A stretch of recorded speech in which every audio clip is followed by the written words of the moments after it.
Get started. We are ready, thank you. Great. Good evening, everybody. It is 5:30 p.m. and I'm calling to order this special study session of Emeryville City Council. Today is Tuesday, November 16th, and I will read some introductory remarks. I'd like to state for the record that this meeting is being conducted by teleconference pursuant to newly enacted Assembly Bill 361. The city was previously complying with Brown Act orders issued by the governor, which were aimed at containing the novel coronavirus and which expired on September 30th. The new bill gives local agencies the authority to continue to host virtual meetings until January 1st, 2024, as long as California is under a governor-declared state of emergency. In order to continue meetings subject to this exemption to the Brown Act, the City Council must make the following findings by majority vote no later than 30 days after it starts using the exemption and every 30 days thereafter. The legislative body has reconsidered the circumstances of the state of emergency and either 1, the state of emergency continues to directly impact the ability of members to meet safely in person, or 2, state or local officials continue to impose or recommend measures to promote social distancing. The City Council, successor agency, and MESA boards all considered these findings at our November 2nd, 2021 meetings, and then we will reconsider them at least every 30 days thereafter until the governor lifts the state of emergency. City Hall is open to the public during regular business hours, 9 a.m. to 5 p.m., Monday through Friday. Please check the website for planning and building counter special hours or to make an appointment. The agenda states that the public may view the meeting that is being live streamed online and on ETV channel 27 and provide comment by submitting an online comment form, which will then be read into the record by staff. The comment form can be accessed by going to our main City of Emeryville website at emeryville.org and clicking on Council Agendas and Videos. Once there, you will see a link entitled Submit an Online Speaker Card. The public also has the option of participating in tonight's meeting via Zoom and may provide public comment during the meeting using the Raise Your Hand feature visible on your screen, or if you're calling in, press *9. The Zoom call-in information was provided on the posted agenda, as well as e-notification and on social media. At this time, I will cede the floor to our city clerk to please call the roll. Councilmember Bowders. Here. Councilmember Medina. Present. Vice Mayor Donahue. Here. And Mayor Martinez. Here. Next up, we have approval of the final agenda. Do I have a motion and a second? So moved. Second. We have a motion by Member Medina, a second by Vice Mayor Donahue. Please call the roll. Councilmember Bowders. Aye. Councilmember Medina. Aye. Vice Mayor Donahue. Aye. And Mayor Martinez. Aye. Next up is Ex Parte Communications. Does anyone have any communications to report? Member Medina? I've spoken with representatives from Wareham and from Quadratic Corp about this project. Vice Mayor Donahue? I spoke with Wareham also about this project. I have as well. Member Bowders, do you have anything to report? Okay, very good. Now is the time for public comment. Anyone who wishes to make comments related to this item, not on the agenda or on the consent agenda, should have submitted your online speaker card by now. 3 minutes will be allowed for the city clerk to read your comments into the record. If you are participating in tonight's meeting via Zoom, please use the Raise Your Hand feature visible on your screen, or if you are calling in, press *9. At this time, I will ask the city clerk whether any comments have been received via the online comment card or whether anyone has raised their hands to make audio comment. I have not received a comment card for this meeting. It's from Elizabeth Montgomery, who I see is on the meeting. If she meant for it to be read aloud now, if she could raise her hand. Otherwise, I'll wait until the regular council meeting. I saw her hand raised briefly. And then went away. And then Okay, I'm going to assume it's for the regular council meeting then. And other than that, no comments.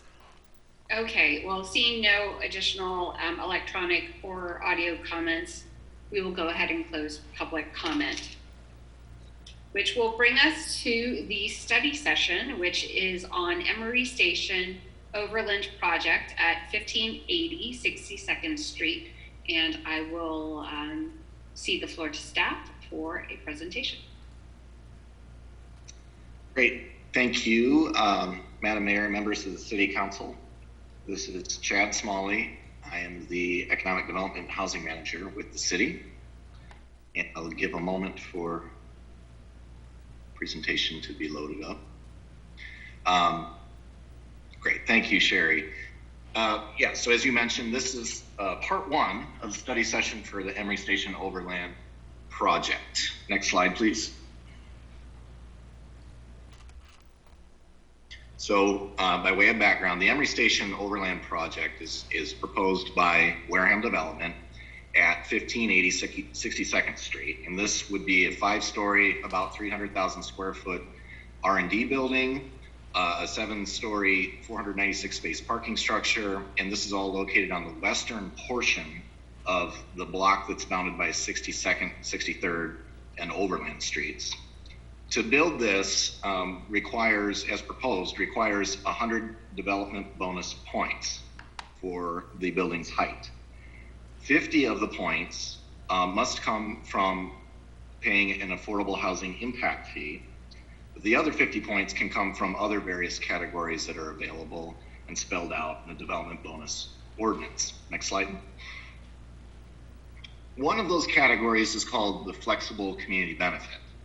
And as its name implies, it allows the developer to propose really anything above and beyond the base requirements of the project to provide a community benefit for these bonus points. And the way it's calculated is that 10 points are awarded for every 1% of construction valuation.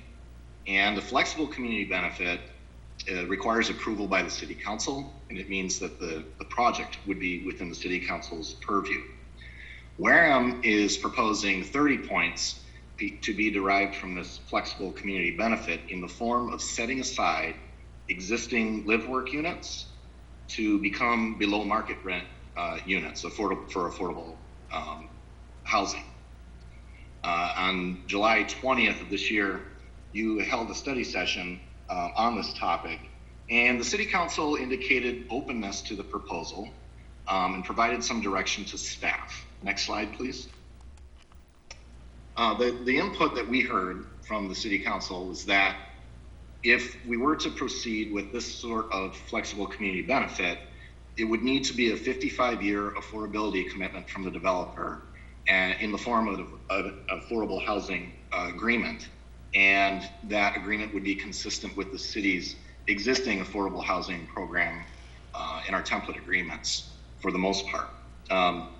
The council indicated it wanted a minimum of 9 BMR units to be proposed and to use a net present value methodology for determining the value of those affordable units to apply to this flexible community benefit. The discount rate to be used in the net present value calculation was to be 2 to 2.5% higher than the assumed increase in rents. The rents would be consistent with the city's existing affordable housing program.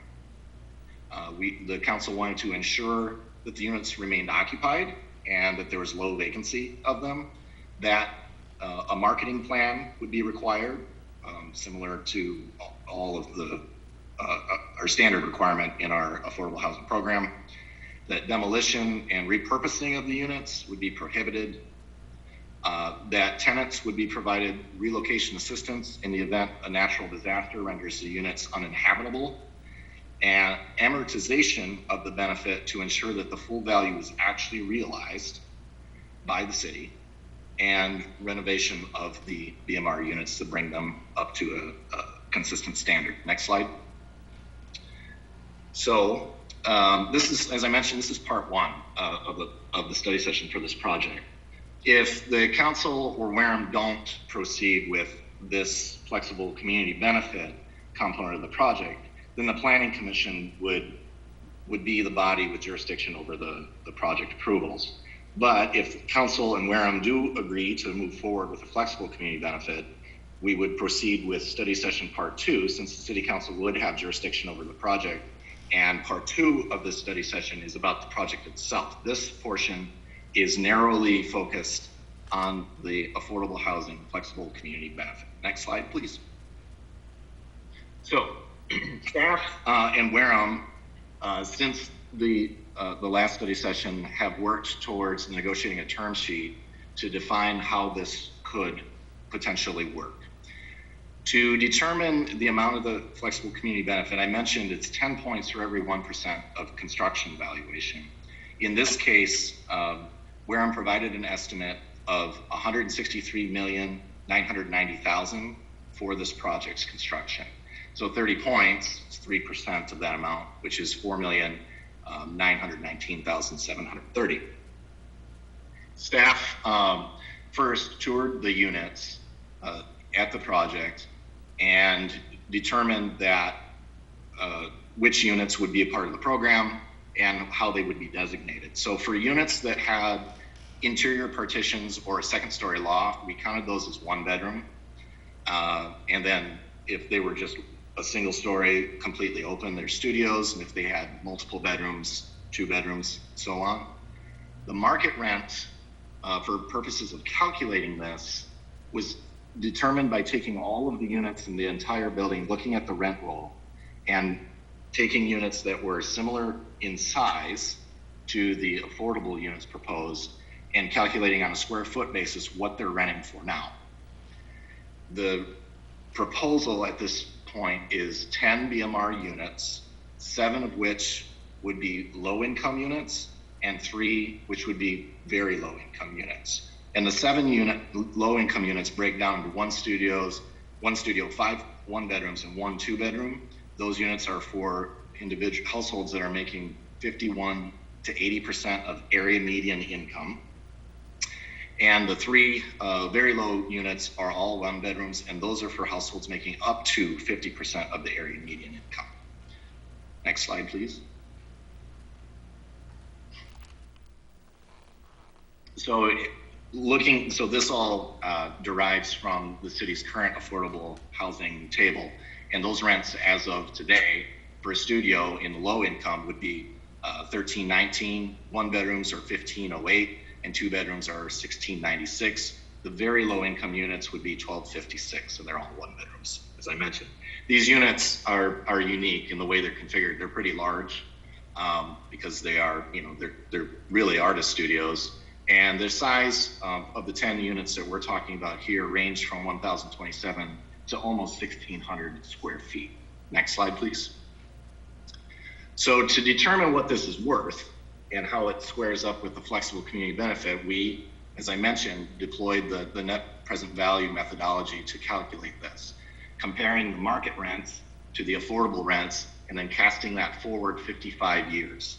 The assumptions used in the modeled rent growth at 2.5%, the discount rate at 2.5% higher than that, as previously mentioned, at 5%, and then a 7% vacancy rate, which is a further discounting.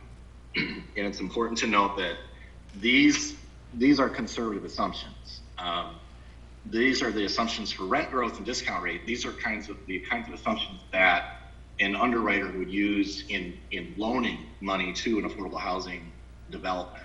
The vacancy rate is even higher, and I'll come back to that in just a moment, than would normally be figured for this, and we have a reason for that. When you calculate this out, the net present value of the units, the difference in market rents versus affordable rents over the 55-year term are expected to be $4,960,000, which is around $40,000 more than the target amount that we were looking at 3% of construction cost. Next slide, please. I mentioned the amortization of benefit concept. The idea here is to deal with a risk that in the future, since we're modeling this on a go-forward basis using estimates, to make sure that the benefit's actually realized, there's this risk that the market rate housing becomes more affordable because of a narrowing of the gap between area median incomes, which is how below market rents are determined, and market rents. And we looked at this a number of ways, but the important point to note is that area median incomes are less volatile than market rate rents. The market rents go up and down, and we've seen this recently with COVID. But AMI stays relatively stable, and that is because it comes from HUD policy, and there's an interest in making sure that it doesn't swing wildly either direction. So there could be expected to be differences because of this volatility in the rents versus the AMI. There will be differences, but over the long run, they're expected to offset each other. So to deal with this and to make sure that the city actually receives the benefit it anticipates, we used, as I mentioned, really conservative assumptions in coming up with these numbers, especially with regard to the vacancy rate. The vacancy rate would typically be looked at somewhere in the neighborhood of 5% if you were underwriting a project and you would loan money to a developer on that basis on cash flows, with assuming only 5% vacancy for unit turnover. We raised that to 7% in this model, knowing that these affordable units are unlikely to ever see a vacancy rate this high, but this provided a way for us to further be more conservative with the modeling to give additional comfort that the benefit will actually be realized over the term of the agreement. Next slide, please. So additional requirements, we mentioned renovations. The term sheet would require that the units all be brought up to a comparable standard to each other, updating the units, fixing any problems that are out there and code issues. Our standard requirements already require, in our affordability agreements, already require the marketing program be submitted to the city for review. It already requires a annual report, which shows us annually what the rents are in the development. And our standard agreement also prohibits demolition of affordable units. For the vacancy question and ensuring occupancy, we've proposed that the agreement would be reviewed specifically for occupancy and vacancy at years 3, 10, and 20 of the agreement. And by looking at the annual reports for each of those years at those time periods, if we ever saw that the vacancy rate exceeded 20% for those periods, the agreement would be extended automatically for another 5 years. So it would go from 55 to 60 if the vacancy rate exceeded 20% at year 3. Next slide, please. For the relocation topic, in the event that the units became unlivable due to a natural disaster, act of God sort of situation, we relied on some state requirements to develop a relocation provision, which would require the owner to pay the actual reasonable moving expenses for folks that had to leave their unlivable units, and any additional amount necessary to rent a comparable unit for up to 42 months, not exceeding $5,250 per relocated individual. Next slide, please. So that these things are further detailed in the term sheet that's attached to the staff report. And we are putting this to the City Council and asking for your feedback. I'm here to answer any questions you may have, and we also have Libby Seifel of Seifel Consulting, who assisted us with the financial modeling if you have questions specific to the technical aspects of this. Thank you.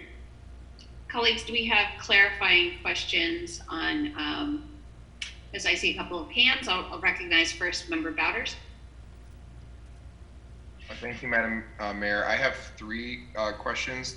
This was really helpful, and I appreciate staff getting this to the place where it's at. It was a very comprehensive presentation.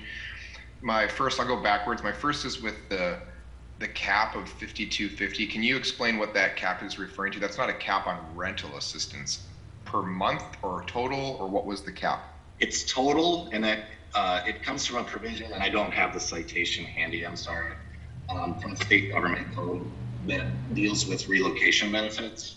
And so for over the 42-month period, It's the delta in rent between what they would have paid for their BMR unit and what it costs to rent a comparable unit on the open market. And so the 5250 is cumulative per person. I believe there's other state law that actually requires them to provide housing equal to the value of the place that they were renting for a period of time. Have we looked at that? There may be. This is what I was able to, come up with and negotiate. There could be additional ways of arriving at a relocation. Yeah, I want to look at that further just because I believe tenants have rights if they're displaced by a disaster or an act of God, that the landlord has an obligation to provide them with a certain amount of resources for a place to stay if the landlord is not providing them the unit. Essentially, I don't remember that this has been changed several times in the past 10 years, but I'd like to know more about that. The second was, I was curious about why the rate, in order to extend for 5 years, why the rate was 20%. We talked about 7% vacancy being conservative, and then it felt like 20% was just, it made the provision seem meaningless to me. So I'm just curious why we settled at 20% as the standard. Why is it not 7%?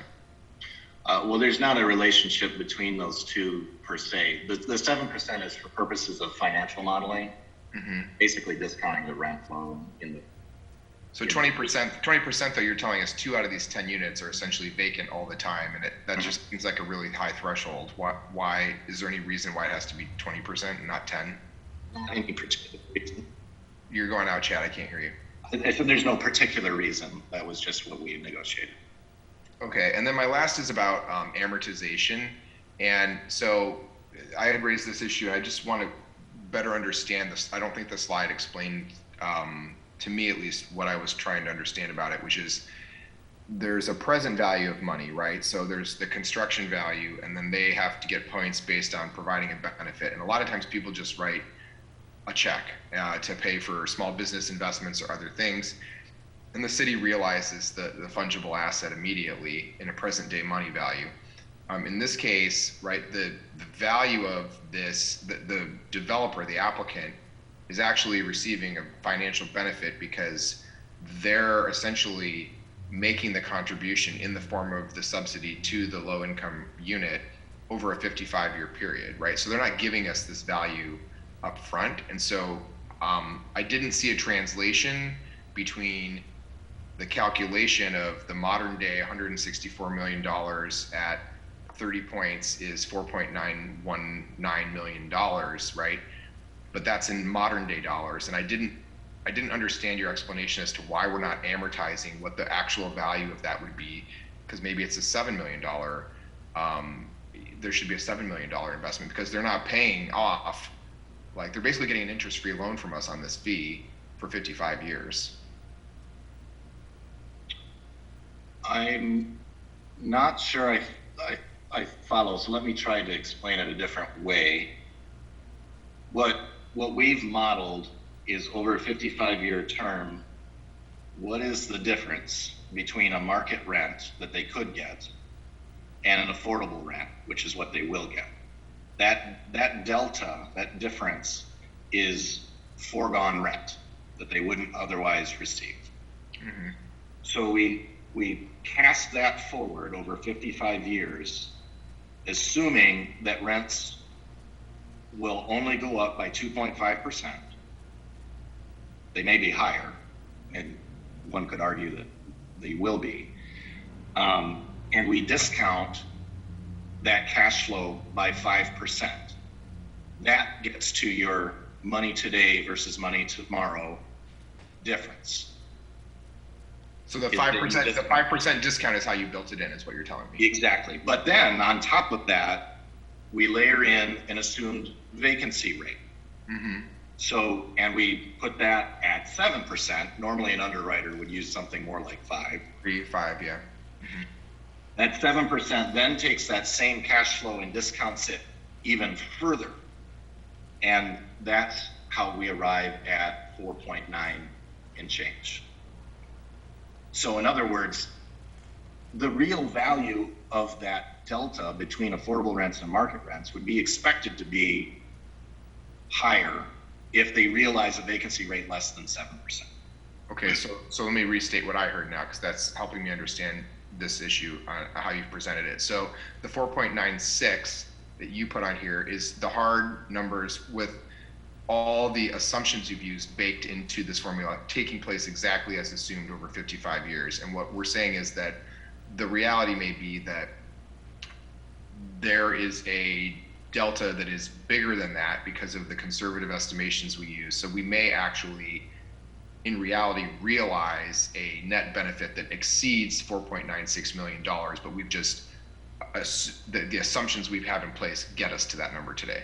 Exactly, yes. Okay, that answers, so yeah, so then yeah, those are my questions. The other two, I would just be interested in talking further about the trigger for the 5 years, and then I would like to look further into state law about tenants' rights related to displacement. Thank you. Member Medina, you had a question as well? My question was the 7%, 20% differential, which was adequately covered by Member Bowders. If I can offer, I think Member Bowders might be thinking about AB 1482, and that is a 1 month relocation rent payout.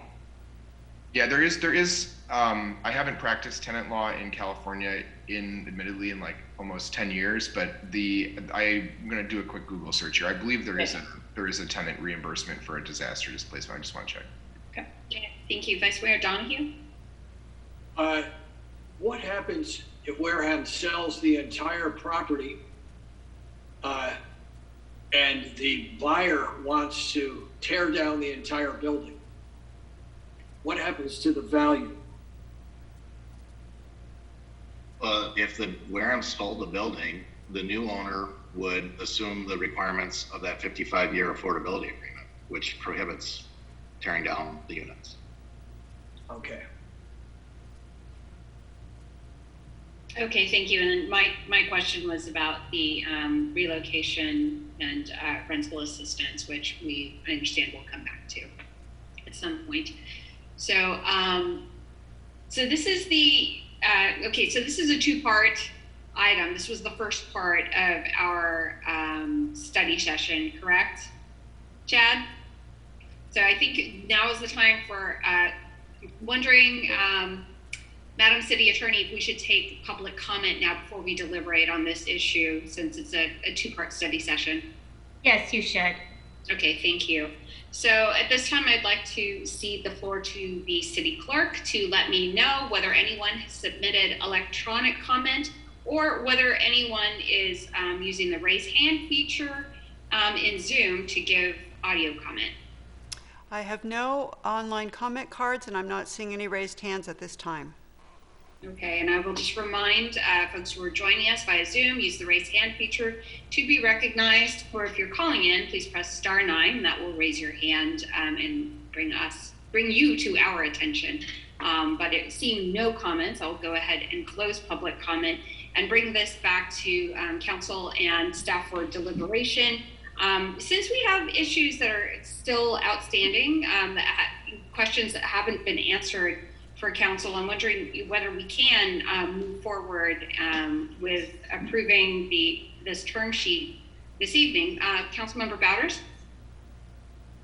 Yeah, Madam Mayor, I would be, so the two issues that were outstanding that I heard is talk about the rental item and then the vacancy. I'm okay with the 5250 as long as we also expressly state that the tenant is entitled to immediate and complete return of the security deposit, because there would be nothing to take from a deposit in a place that was rendered uninhabitable by a disaster. So if that was the second part of the term, is that the full deposit is automatically returned to the tenant, I would be okay with the provision there. I do think that 20% is high. My goal with that issue when we discussed it last time was that we don't have units just sitting out there as affordable housing, but they're just carrying over and not being actually used for that. So I would like to, if the applicant is interested, to include full refund of a security deposit in the event of a natural disaster. And I think something more like 10%, if there's a 10% vacancy over a long period of time. I don't want to negotiate necessarily all that here, but I would be supportive of some of these terms otherwise. That would be my position. Okay, very good. Colleagues, any other comments? Member Medina? I would support that motion to drop the vacancy rate provision and just note that, like, nationally, I looked it up this afternoon, the standard for affordable housing that's taxpayer subsidized is like 3.3% max vacancy rate. So I think, 20% does sound really, really high in this. I would also say that instead of just doing a 5-year extension, perhaps we could include, and I'm interested to hear feedback from my colleagues, an option for the developer to just pay the cash difference of what that value would be to the city's affordable housing fund.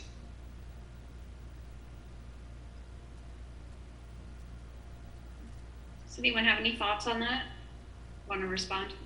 I would prefer an extension because I just don't want to get into the valuation market. I just think we let tenants continue to occupy for 5 years and the agreement is automatically extended. There's no negotiating. Okay, I think that's less work for our staff as well. that's fair. Yeah. Member Donahue? 55 years, in all probability, there's going to be a major earthquake. Would that building be torn down? There's a good chance it would be. What would happen to the value under that circumstance? Staff, would you be able to take that question?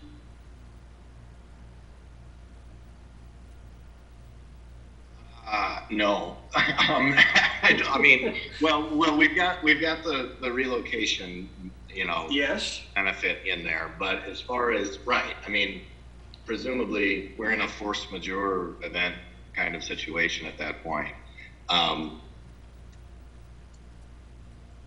yeah, I don't have a good answer. But in theory, shouldn't the value be retained by, I don't know, by the city?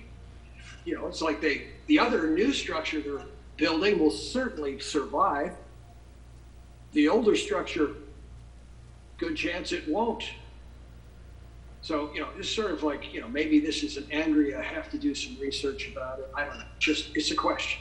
So Vice Mayor Donahue, would it be correct to rephrase your question to say the value that the city is getting from the affordable units? So you're thinking like maybe in a measure of time, so the time that the affordable units are unavailable.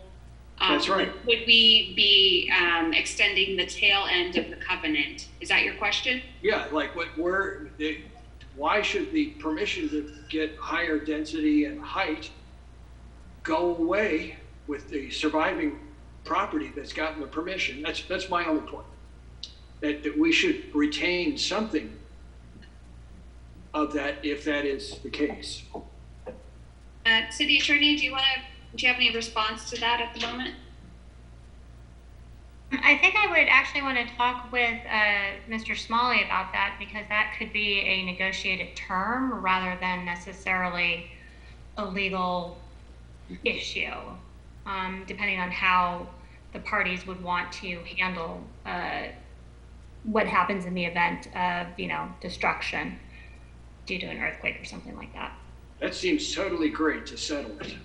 And Madam Mayor, if I could just weigh in on that, given that this is, as you've noted, a two-part study session, if we could just get a sense from the council, if that is a material term, that's not something that we're going to be able to respond to or obviously negotiate with the applicant tonight. So we would need to take this back and talk about that with the applicant and figure out if there's a way to address that and not move forward, I think, with the second part of the study session. If this is something that would, if this issue or interest is something that would prevent the council from approving this as a community benefit, then we would not want to move forward tonight. We need to take a pause and really explore it. Thank you. Member Bowders? Yeah, to the question that Member Donahue raised, I guess there's two parts to it. I would just note for that evaluation. One is that under California law, if a residence is destroyed by a natural disaster, the obligation between the landlord and the tenant ceases to exist immediately. City manager's actually agreeing with me. And the second part is that it could be a liquidated damages clause, right, where it's not like there's a damage caused by the property owner, but it could be that at each year in the agreement, there could just be an agreed upon value of what remains, and that either if a new construction of the property commences, right? That the contract has to continue to complete for the number of years that remain as a term, or alternatively, if within such a window of time that doesn't happen, a lien attaches to the property for the value of that amount of money that's in the agreement. So there's like a table or something that just determines what, amortizing it out, like what it is each year. And so if it's in year 27, there's a value of what the lost revenue to the city is, to Member Donahue's point about the benefit, and then it's just attached as a lien if it's not paid within so many days or months. Just something simple like that, so that the value is collected back by the city, whether it chooses to put those units back there or move them somewhere else. It has the ability to do it. It goes to affordable housing. I would think that, to me, would be the easiest way to rectify that as a term. But that's a part of a negotiated? I think that he raises an excellent point, and obviously, just imagine if we agree to all this and we give these entitlements, and in year 2, the whole building comes down, right? What's the protection for the city to realize the full benefit? So I think he's raised something that I think could be a material term for sure. If the city attorney and city manager are unsure about what operation of law would otherwise protect the conference of the things we're giving them in exchange, then it probably remains an outstanding term, I would think. Okay, so what I'm trying to gauge is the appetite of council to either try to move forward tonight if we can get to a place where terms are agreeable, and of course the applicant is here and we can hear from them, because what I'm hearing is that we're not necessarily where we're at with our vacancy rate, however there is a proposal from council that I would support with the cap of $5,250 for relocation assistance, dependent on return of tenants' complete deposit in the event of a disaster. So just trying to gauge from council, do you want to have this conversation with the applicant now and see if we're agreeable to that, or do we feel strongly about in the event of a natural disaster and taking care of those eventualities over the next 55 years and covering our what we would lose in the event of a natural disaster? Member Bowders? I'll let Member Donahue go ahead. I spoke last. You can go first. I like the idea of negotiating right now. Not only could we just solve the problem, John's excellent suggestion on how to do it for if there's a buildings coming down, but it would even be exciting right now to negotiate right now. You can't beat this. Member Bowders, did you want to? I was going to ask if we could hear from the applicant for 2 reasons. One is I know there's a second part, and I think I've heard staff say they wouldn't recommend pursuing the second part if we hadn't agreed to these terms. But if we're really close to terms and the applicant tells us that they feel that an agreement could be reached, I would like to give them the opportunity to not have to wait for a new study session and give them feedback on the other item unless staff really were opposed to that, just because I don't want to procedurally hold up talking about a project over one term. But I would just be interested to hear what the applicant thinks about it. Very good. I'd like to cede the floor to Jeffrey Sears, who represents Wareham.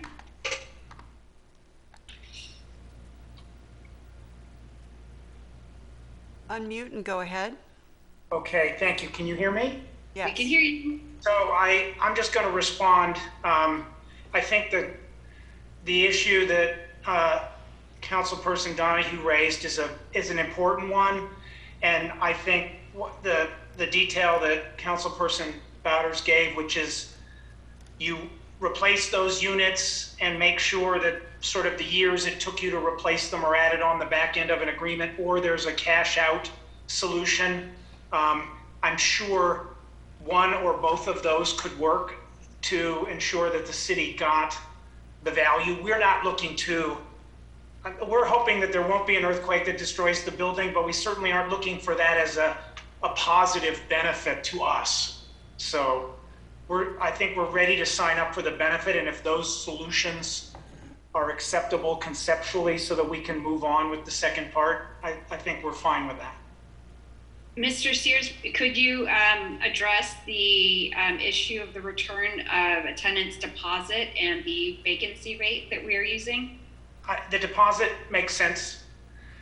You know, the vacancy rate, I guess I would ask Chad to remind me the actual details of what has to happen for that to occur. I don't believe they'll become vacant so long as we, the Bay Area has people that haven't, you know, everyone who has incomes below the required percentage of medians haven't moved to other states. I mean, there is a reality that at some point, no one under those incomes is going to be living in California, but I think we can find something less than 20%. I mean, Chad, what has to happen? They just basically, we have to have an average 10% or higher over the first 3 years? It's 3, 10, and 20. Each the third year, the 10th year, and the 20th year, the agreement gets renewed. That period, if the vacancy rate, well, as proposed, if the vacancy rate exceeded 20%, an additional 5 years is automatically added onto the term of the agreement. And I think what the city council is proposing is that instead of 20%, that number be 10%.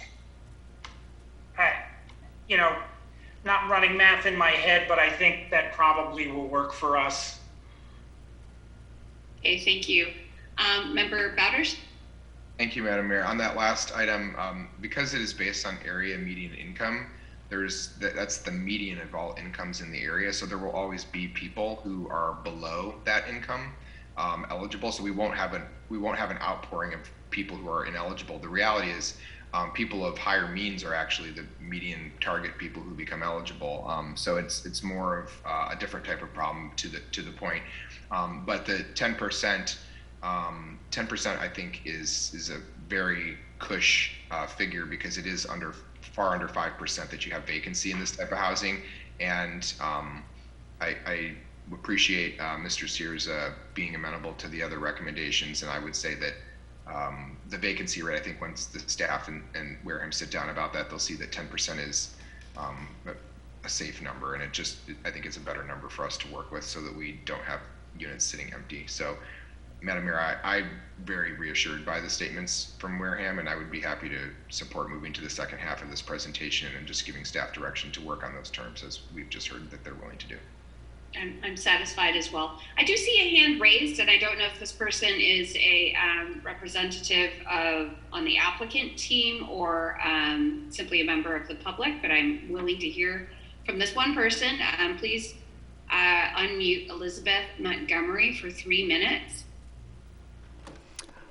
All right, unmute and go ahead. You have 3 minutes.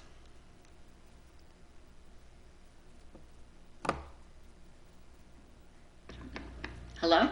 Yes, go ahead, please. Oh, hi. I'm sorry. I thought I was just waiting for the general meeting, and my hand was still up. It's showing that it's up. So I was waiting for the 3 minutes later on, or is that now? No, that would be later, our regular meeting. Yes, okay. Thanks. I was just listening to the housing, and it sounds like you're doing a great job, and I don't want to take the time for that away from you now. Thank you for tuning in. I appreciate you paying attention. Thank you. All right, bye-bye. Okay. Oh, You're all welcome to communicate and watch these meetings and join in at the appropriate time. So thank you, Elizabeth, for chiming in. Very good. So we have, I just want to make sure that Member Bowders had put forward some direction and that we are all in agreement that we are ready to move to the second half of the presentation. Does anyone else have any? I support. Can we just capture it and see that staff has all of it before we go on, so that we don't have, because it's terms for an agreement. I just want to make sure. I had on my list that the cap of 5250 will have added to include a complete and total refund of a security deposit to any person displaced. That we would ask that the trigger for the 5-year extension of the terms of the agreement be triggered at 3, 10, and 20 years if in any of those benchmarks there's been a 10% vacancy or greater. And for Member Donahue's question as to the loss of the benefit to the city in the event of the disuse of the building due to disaster or other act of God, force majeure, that there be a term that either or both gives the applicant and or the city the option, and staff can negotiate this, to either extend the term of the agreement upon reconstruction of the building and the reintroduction of those units, or alternatively to have a fixed table that essentially cashes out the benefit to the city in real time based on the amount of years of remaining on the agreement, so that the city can act, and that money should go into the affordable housing fund for the city for the use of affordable housing units. And I think that was everything, unless I missed something. Any questions from staff? We got it. Thank you. Okay. Thank you all. That was a great presentation. Thank you. Yeah, very good. Thank you. And I just want to give my gratitude to staff. I know that there was a lot of work poured into seeing how our feedback as council overlaid with our current city programs for housing and affordable housing. I want to appreciate Valerie Bernardo for laying the foundation for this work, and I really want to appreciate Chad Smalley for diving in and turning this around in a very quick fashion, all while wearing many hats, which we all realize you do, Chad. So thank you very, very much for your work on this. And now we're ready for part 2. Okay, allow me a moment to bring on Director Bryant, who I believe will give the first part of the presentation. Is that correct, Charlie? That is correct. All right, let me bring up your presentation. One moment, please.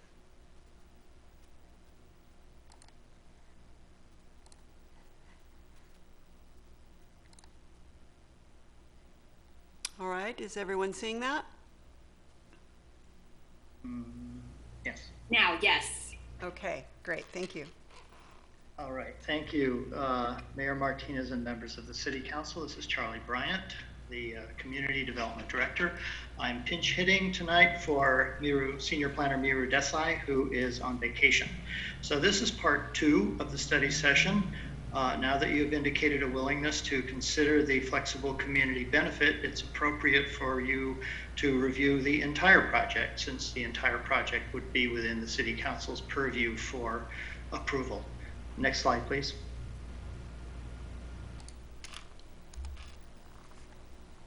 This is the location of the project. It's on the block bounded by Hollis Street on the right, Overland Avenue on the left, 62nd Street at the bottom, and 63rd Street at the top, with Horton Street having a T intersection with 62nd Street adjacent to the project site. The existing buildings on the site cover about 160,000 square feet. Next slide, please. The project would cover the portion of the block that is not outlined in red. The portion outlined in red is the existing Hollis Street building, which is where those live-work units are that you just discussed at length, that would be converted into BMRs for the flexible community benefit. The rest of the block will be where the new buildings will go. The lab building on the left, on the western portion of the block, and then the parking garage would be tucked in kind of behind the Hollis Street building along 63rd Street. Next slide, please.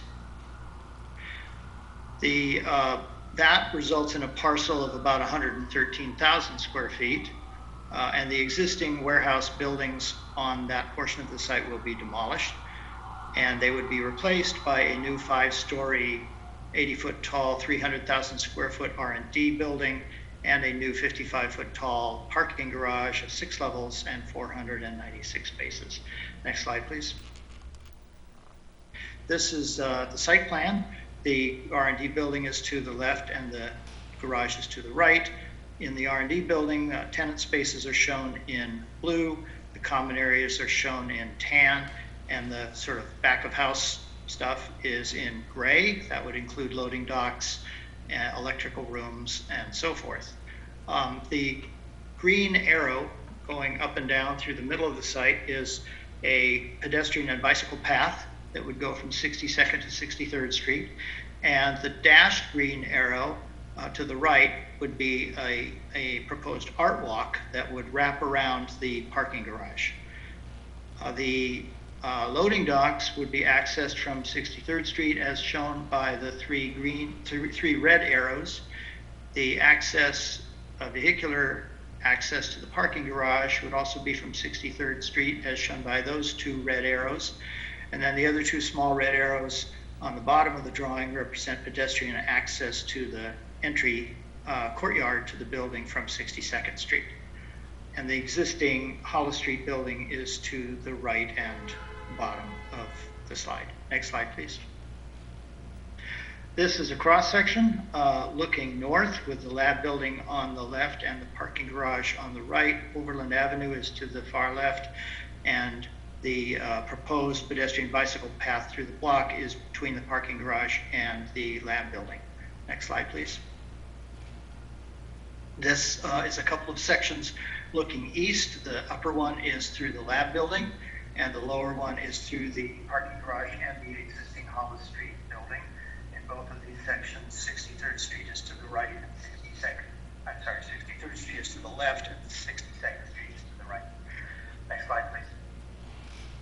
And Charlie, we're losing your volume a little bit. Boy. All right, I'll try to speak a little louder. That's better. Is that better? Yes. Better. Please speak right into this little microphone. These are some renderings that have been provided by the applicant. This is looking from the south, 62nd Street side, and from Horton Street. And the existing view is the little picture to the right. Next slide, please. This is the view of the parking garage from the 63rd Street side. Again, the existing view is the small picture to the right. Next, please. There will be a total of 18 street trees removed as a result of this project, which of course will require a tree removal permit. And those are shown by the black X's on this diagram. They're along 63rd, Overland, and 62nd Streets. Next slide, please. This is the landscape plan for the project, including 27 new street trees that will be provided for a net increase of 9 street trees. It also shows the landscaping in the courtyard area, the mid-block path, and the arc walk. Next slide, please. There's a series of 3 slides now that show the treatment of the sidewalk along the 3 building frontages. As you can see circled in red, the pathway, the pedestrian pathway of the sidewalk would be 8 feet wide, and the planting strip adjacent to the street would be 4 feet wide. This is along 62nd Street. Next slide, please. Similarly, along 63rd Street, the pedestrian pathway would be 8 feet and the planter strip would be 4 feet. Next slide, please. Along Overland Avenue, the planter strip would still be 4 feet and the pedestrian pathway would be 7.5 feet. All of these dimensions comply with the city's guidelines for sidewalk cross sections. Next slide, please. Now, in terms of conformity to the planning regulations and general plan, the general plan land use designation of this site is office technology with a major transit hub overlay. That is because, of course, it is adjacent to the Amtrak station and the transit center there. This translates in zoning districts to the OT, office technology base zone, and the transit hub overlay zone, which I will get into more in a moment. The use classification of this project is research and development, which is permitted by right in the OT zone. So no use permit is required for the use itself, although a use permit is required for some other aspects of the project, including development bonuses and parking over the maximum. Of course, the project will also require design review. Next slide, please. In terms of floor area ratio, this area is in the 2.0 to 4.0 FAR range. 2.0 is the base, 4.0 is the maximum with a bonus. The project calculates to an FAR of 2.6, so it is in bonus territory, although not at the maximum bonus. So that would equate to 30 bonus points needed for FAR. Next slide, please. In terms of building height, the project site is in 2 different height districts. The eastern portion is the base height is 30 and the bonus is 55. And the remainder of the site, the base is 50 and the bonus is 100. The proposed parking garage will be in the eastern portion of the site and it will be 55 feet tall. which is the maximum allowed with a bonus. Therefore, that would require 100 bonus points. The R&D building itself at 80 feet would only require 60 bonus points. However, the way our bonus point system works is we calculate the bonus points that are needed for every aspect of the project, and whatever number is the highest is the number of bonus points that the entire project requires. Therefore, this project requires 100 bonus points. Next slide, please. As Chad mentioned, 50 points must be earned by the provision of affordable housing, and 50 points must be earned by the provision of community benefits. In the affordable housing category, for a non-residential project, which obviously will not include any residential units, the affordable housing points are earned by paying an increased affordable housing impact fee. In the case of 50 points, which is the maximum possible, that requires a 100% additional affordable housing impact fee. In other words, a doubling of the affordable housing impact fee. Currently, the fee for an R&D building is $4.83 a square foot. So in order to earn 50 bonus points, they would need to pay double that, or $9.66 per square foot, which in this case equals about $2.9 million into our affordable housing impact fee fund. I would note that this is separate and distinct from the proposal that you just discussed to convert existing live-work units to affordable units. The actual fee to be paid, of course, will be based on whatever it is at the time a building permit is issued, because as you know, the impact fees increase every year. Next slide, please. The other 50 points come from community benefits, and the possible categories of that, as listed in the planning regulations, include public open space, zero net energy, public improvements, utility undergrounding, a contribution to the city small business fund, and the undefined flexible community benefit. Wareham is proposing to earn 20 of these 50 points by additional public open space via the proposed art walk, and then the other 30 bonus points would be from the flexible community benefit of the conversion of the live-work units in the Hollis Street building into BMR units. I won't go into that any further since you just spent quite a while discussing that. Next slide, please. Concerning vehicular parking, there has been some question about the transit hub overlay zone and whether it needs to be modified in order to accommodate this project. The short answer is no. The transit hub overlay zone does not need to be modified. It already accounts for this kind of a situation.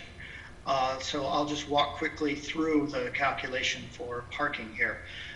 Typically, an R&D building consists of about half office space and about half laboratory space. So we base our parking demand calculations on that, using half lab and half office, then the rates for those things. In this case, it translates to an estimated parking demand of about 580 spaces for this building. However, because the site lies in the transit hub overlay zone, all the parking calculations are reduced by 50%.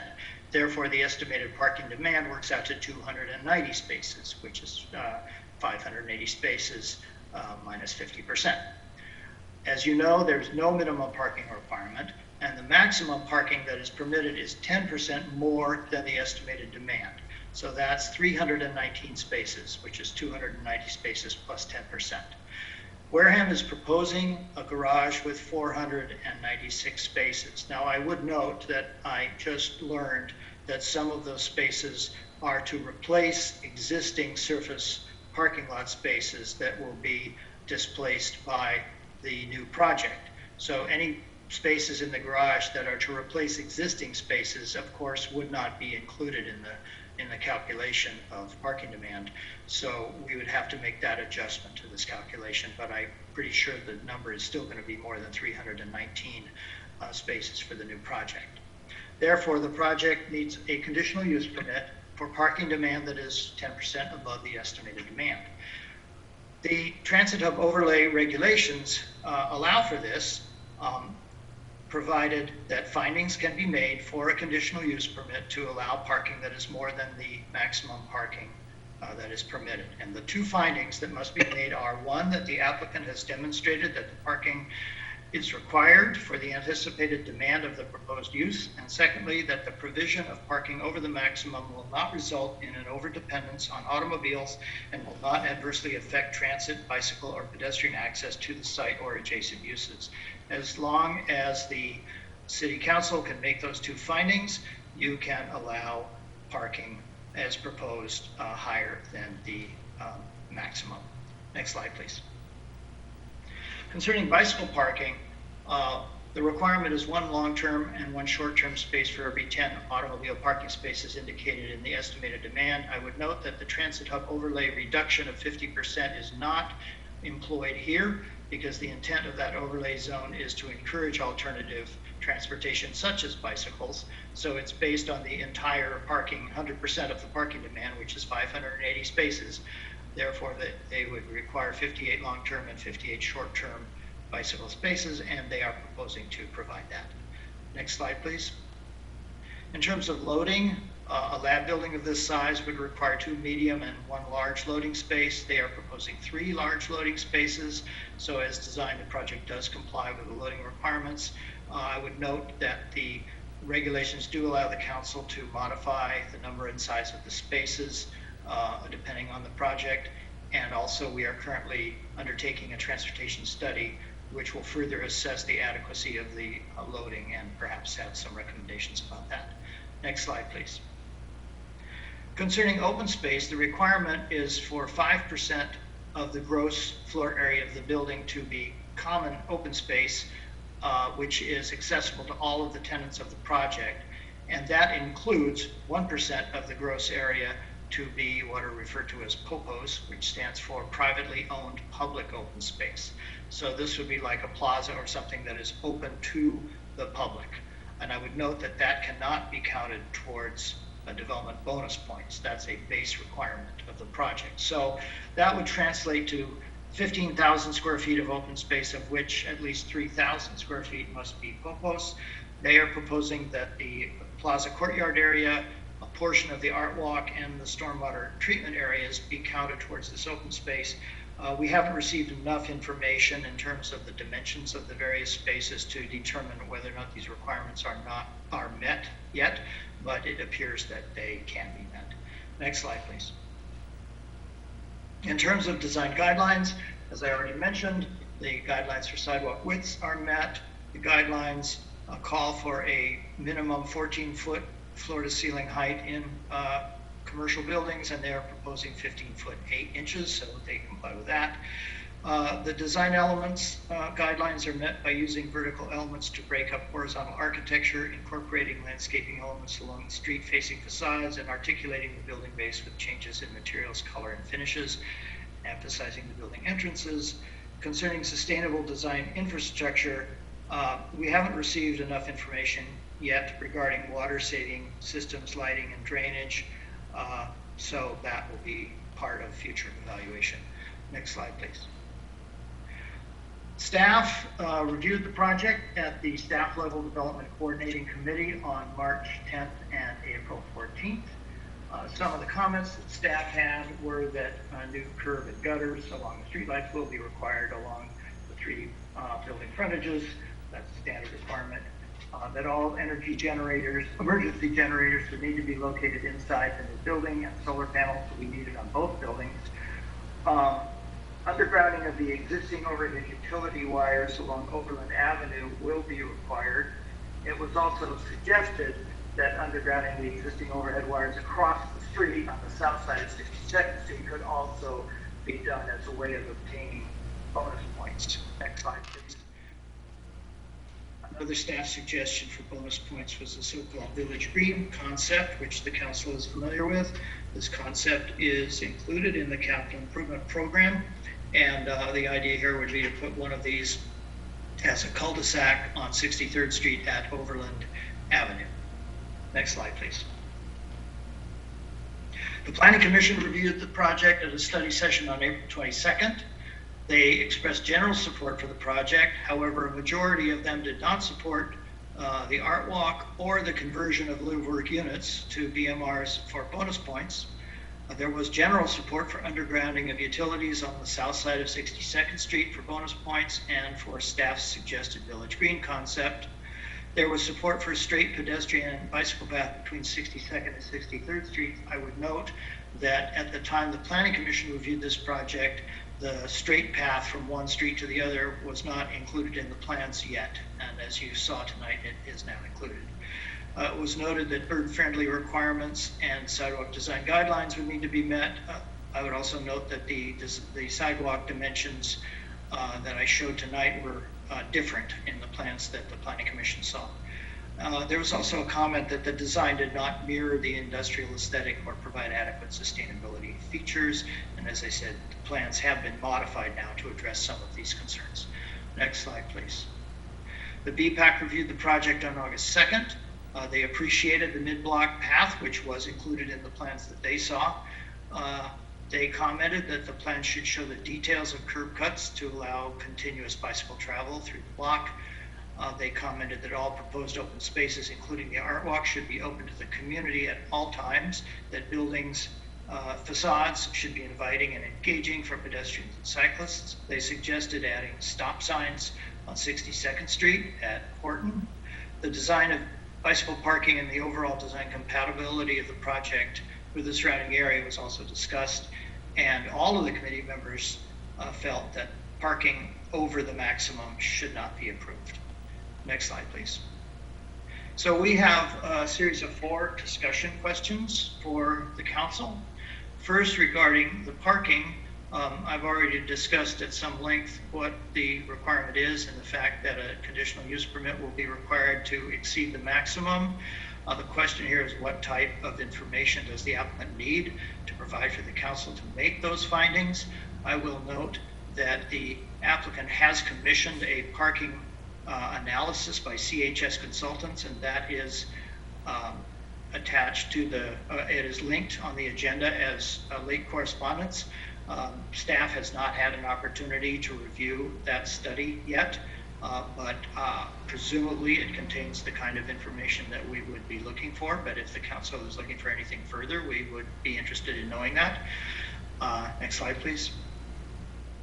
Concerning bonus points, I've explained how they intend to earn their bonus points. Does the council consider the art walk feature being an appropriate way for the bonus points to be obtained? Does the council agree with the staff recommendation that another way of obtaining bonus points would be to underground the overhead wires on the south side of 62nd Street? And do you have any other preferences as to how bonus points should be obtained? Next slide, please. Does the council think, what does the council think of the staff suggestion for Village Green at the intersection of 63rd and Overland Avenue? And does the council have any other comments on the overall project design? Next slide, please. So we have compiled these 4 questions onto a single slide for convenience, so you can keep this up during your deliberations if you wish to refer to them. That concludes the staff presentation. I know that Wareham also has a presentation, and I'd be happy to respond to any questions you may have.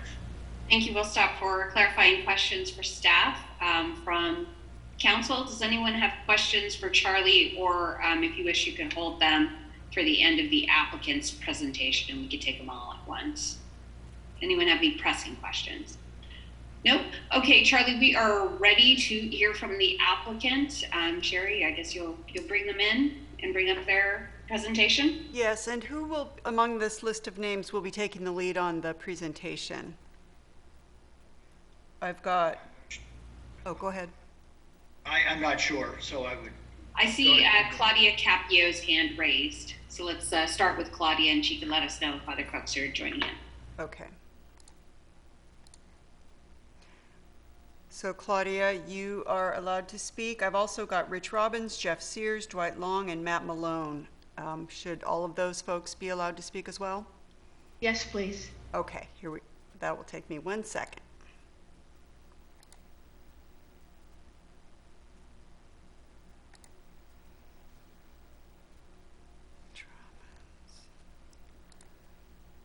Okay, and now I will pull up your presentation.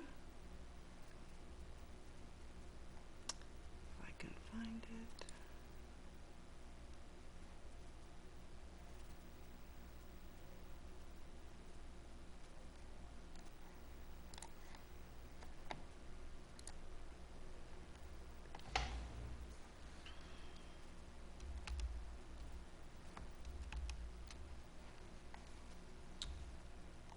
Okay, I think we're ready to go. Okay. Can everyone hear me? Yes. Okay, great. Good evening. My name is Claudia Capio, and I'm with Urban Planning Partners, and I'm assisting Wareham with this project. We look forward to the council's comments and questions about design, parking demand, and any other issues they deem important. Next slide, please. Also presenting briefly will be Rich Robbins and Jeff Sears of Wareham, myself, Dwight Long of Perkins and Will, and also Matt Malone of Perkins and Will. Next slide, please. Next slide, please. We just wanted to provide a brief overview of the site. I know Charlie has done a very comprehensive job this evening of describing the project and the site, but from our point of view, Wareham is thinking holistically about this block and the connection between the new building and parking garage, which is in yellow, and the L-shaped grayish shape, which is the old building. And they have consistently held to a long-term vision for the city, from industrial to post-industrial to the 21st century biotech economy. And Rich may have a statement to make here. Thank you. I think it's important we all know the genesis of how this came to be. We've owned this property since 1978. I can't hardly believe that, but we have. And it was also the zoning that took place in Emeryville back in the day to create legal live-work housing, which at that time was called incidental residential. We've had these lofts since that time. For the benefit of council, there haven't been, pre-COVID, any vacancies in any of the creative spaces. These loft spaces are for creative folks, for artists, for sculptors, for techies, for a whole host of startup companies. And they're a very important ingredient to the community in Emeryville. And one of the things we looked at in the last 3 years when we were looking to redevelop the square block was the ease it would have been to have a clean palette. But that would have violated what we had done back in the day. And these spaces are very vital to keep a balanced community, particularly with the challenges we have with job home in the community itself. So we decided to look at a more creative approach to taking this block and creating both a vision for the old, a vision for the present and the future. Obviously, we wanted to expand the Emory Station Life Science Campus. It needs the expansion, our existing tenants need the expansion, and we wanted something that would work in concert with the existing campus. But we also wanted it to work in a transition to the square block where we had the existing Hollis building. And for Councilman Donahue, we are planning to structurally support the building in a way that will make it safe. Obviously, depending upon earthquakes, we can't tell you the size, but we're certainly positive that we can find a solution to some of the concerns you had. Going back to this genesis, we really feel that we've come up with a great balance here, and we're very proud of it. Yes, there'll be 10 deed-restricted affordable housing units, and we will be upgrading the entire building as well as revitalizing the downstairs spaces.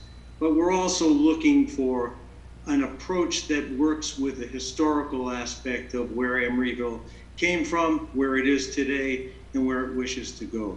And I just thought that was a very important aspect. But these creative spaces are something that should not be lost in the city of Emeryville. And we're pleased to try to retain them and improve them and keep them for the long term. Thank you. Next slide, please. This is just a brief overview of what we consider to be shared objectives for the project, including providing community benefits and extending the Emory Station campus with a new building, along with retaining the Hollis Street building as Rich just described. Next slide, please. Along with the shared objectives, we believe that the project will strengthen linkages between historic and future Emeryville, the existing balanced mixed-use community, and the new affordable units for the artists and entrepreneurs and the existing Emory Station campus and Emeryville's future biotech economy. Next slide, please.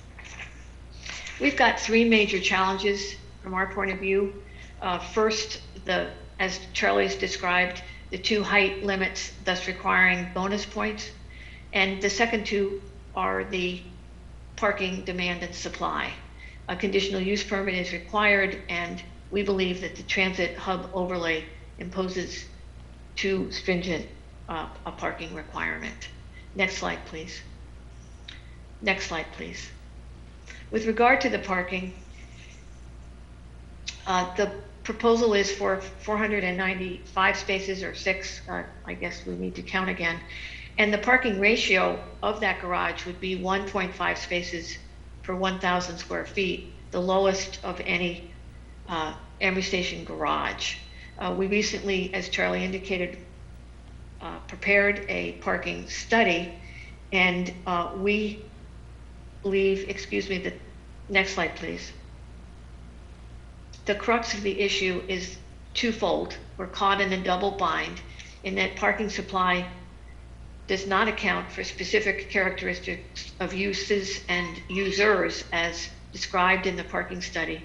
And secondly, the reduction by the Hollow Street Transit overlay is not going to work without more frequent service frequencies, direct BART and bus connections. You just simply won't get the 50% reduction that you desire. Next slide, please. We have a couple of results of the parking demand study. There's much more information in the study, but what was most crucial for us is that of the 3 different approaches to measuring demand, they all accounted for a parking shortfall of between 200 and 235 spaces.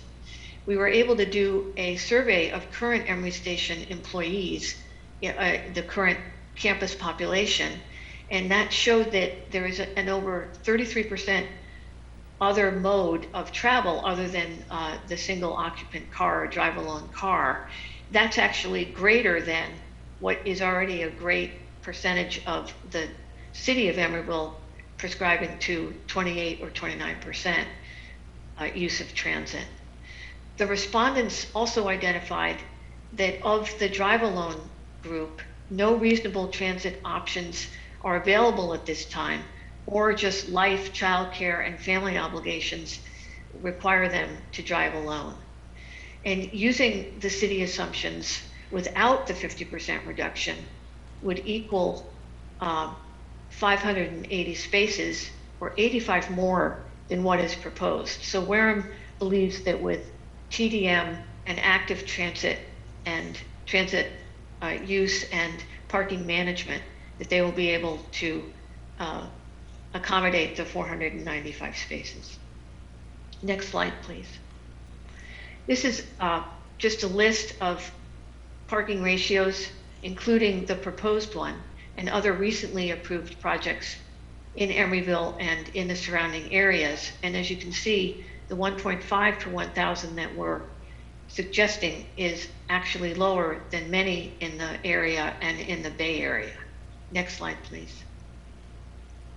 This is just the depiction of the Transit Street, the Hollow Street Transit overlay with our site in yellow, and you can see that at this point there have been carve-outs, and again, service frequencies, bus and direct bus and BART connections are much more necessary in order to meet that 50% reduction.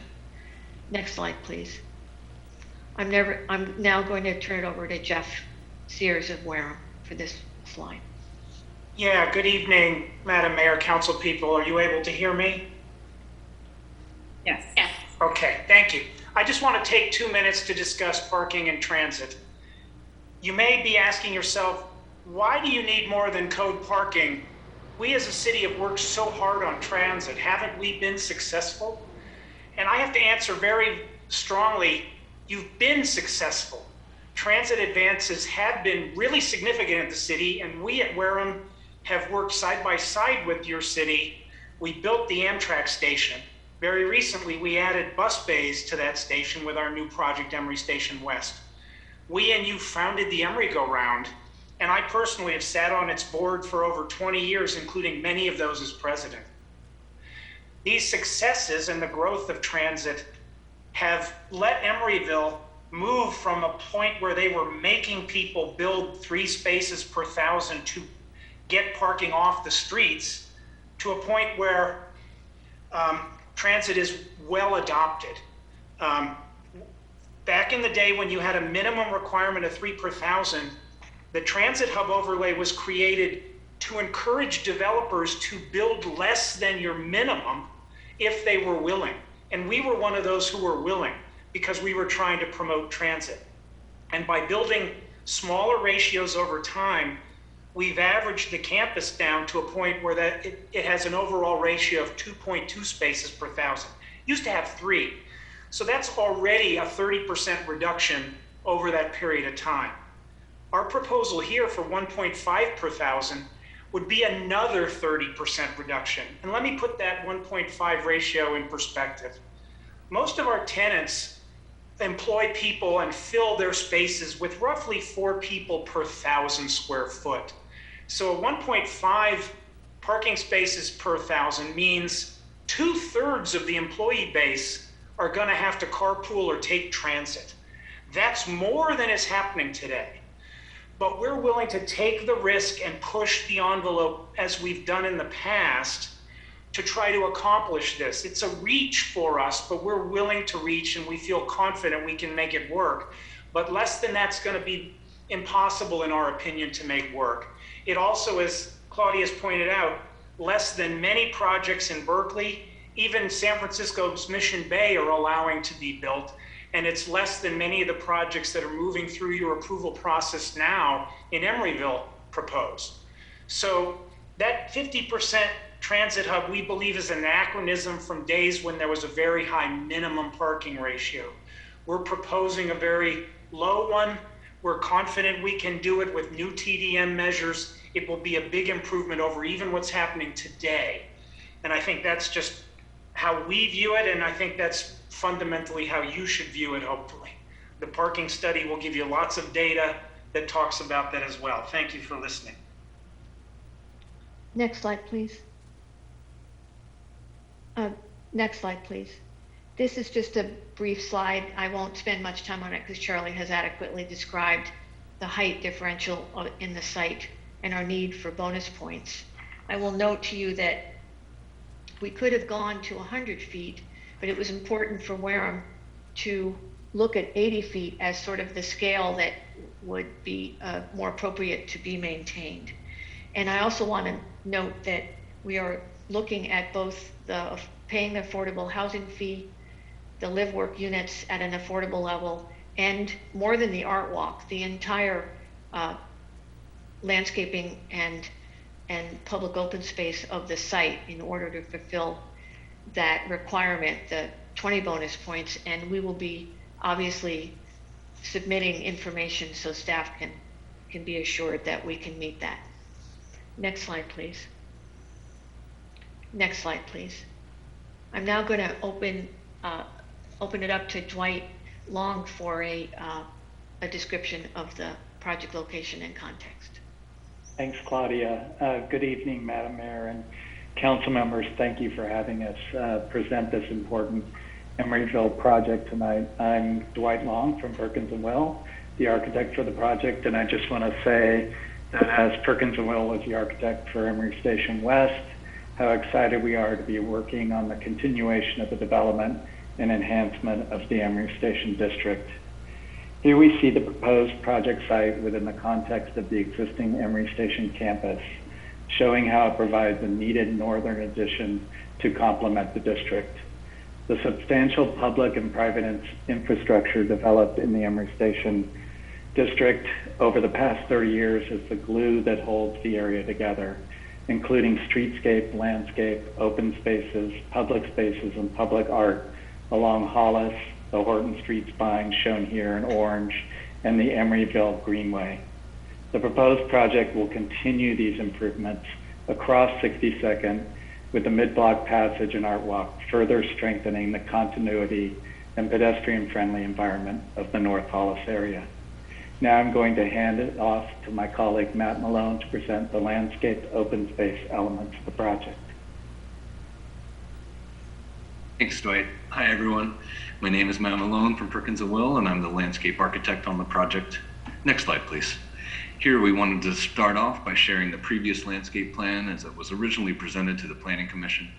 The feedback we received on the plan suggested a preference for a more direct connection between 62nd and 63rd, providing enhanced pedestrian and bike connectivity through this very long block, as well as more robust streetscape design on Overland.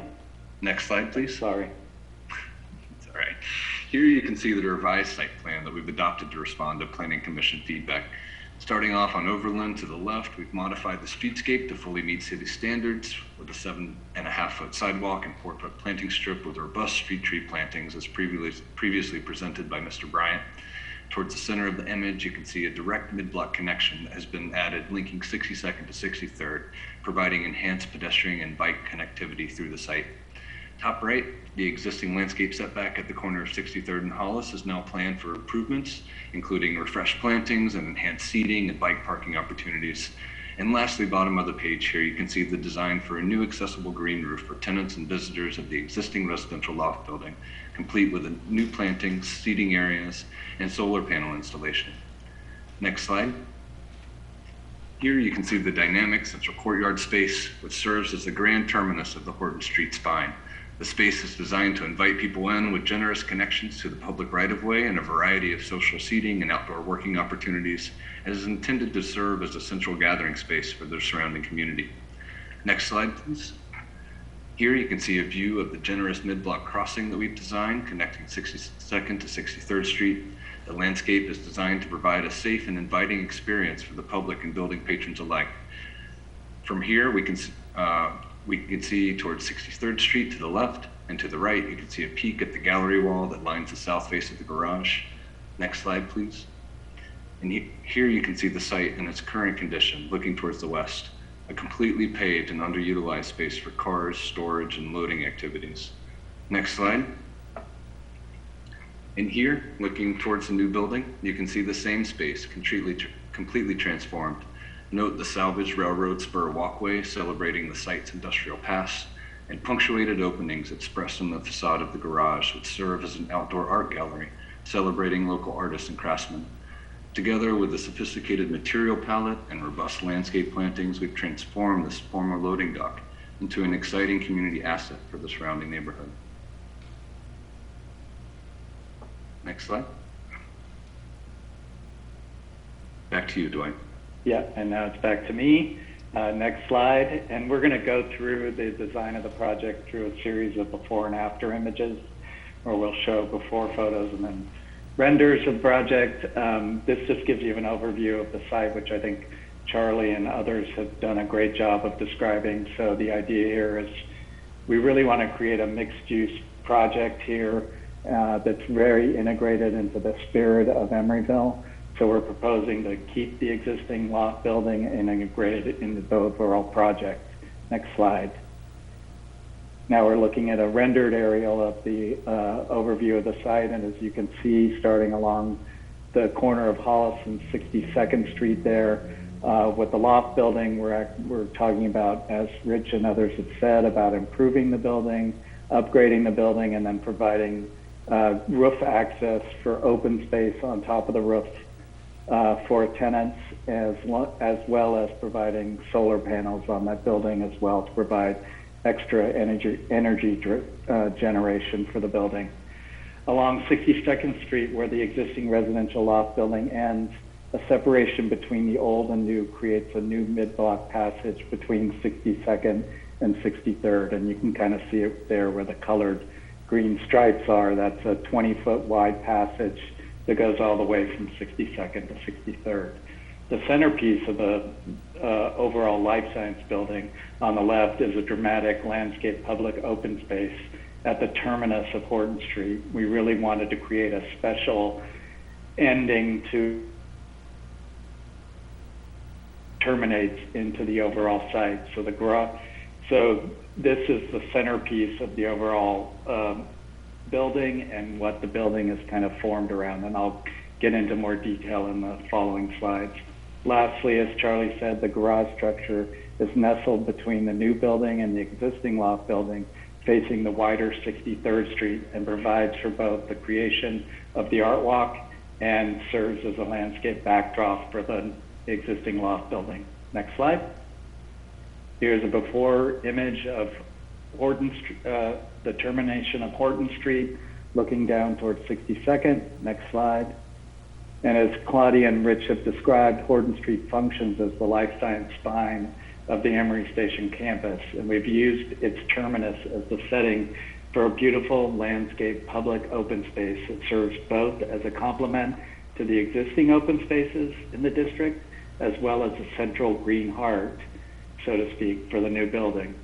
As a landscape courtyard is the symbolic heart of the project, the surrounding faceted facade, which we call the crystal, forms a dynamic setting for the open space and creates an iconic visual terminus for Horton Street. Next.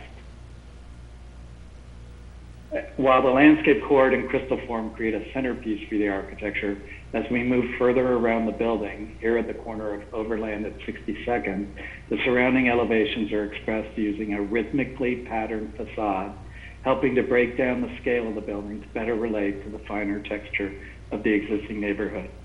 Garden terraces that are a feature of all Wareham Emery Station projects punctuate the design and create moments of color and activity along the facades to further enliven the design as one moves around the building.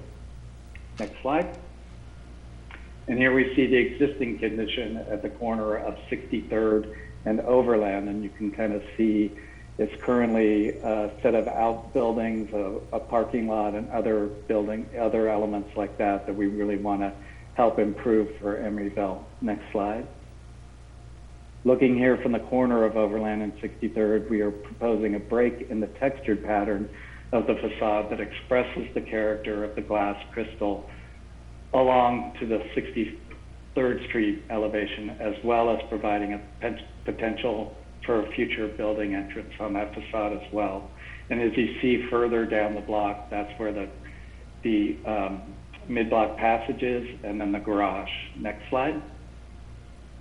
And here we see a view looking at the existing buildings where the new garage location will be, with the existing loft building on the left. Next slide. And so what we're proposing here is like Wareham's Horton Street garage to the south. The garage structure for this project is an area where we want to create a beautiful and distinct visual expression for the neighborhood. Warm-colored louvered facades are punctuated by suspended landscape planter boxes, and the building's base is a textured tile and concrete plinth that creates a playful surface at the level of the pedestrian. As Matt described earlier, the opening form between the existing loft building at the east end of the garage serves as the entry to the mid-block art walk and will provide an opportunity for the application of public art, as well as integrating the existing building into the entire project. And now I'm going to hand it back to Claudia, who will finish the presentation. Okay, thank you, Dwight. Next slide, please. So we have a dilemma and some interests to balance out. Without adequate parking, the project will not be competitive, and we believe that this will be a great addition to Emeryville's biotech cluster, the jobs housing balance, and the economy in Emeryville. But we need some movement and some direction from the council about how to do that. With that, I'll turn it over to Rich for a closing statement. We appreciate the time. We appreciate that this is not a vanilla proposal and has many elements that are moving. But we believe it's creative and brings about a balance that will strengthen the community and look to the future while honoring the needs of housing and the community and the artist community. So we ask for your comments, and we ask for your ability to see this creativity and move forward. Next slide. Thank you, and we look forward to your comments. That ends our presentation. Thank you, Claudia. Thank you, Rich. Thank you to the rest of the team Colleagues, now would be the time for any clarifying questions regarding the project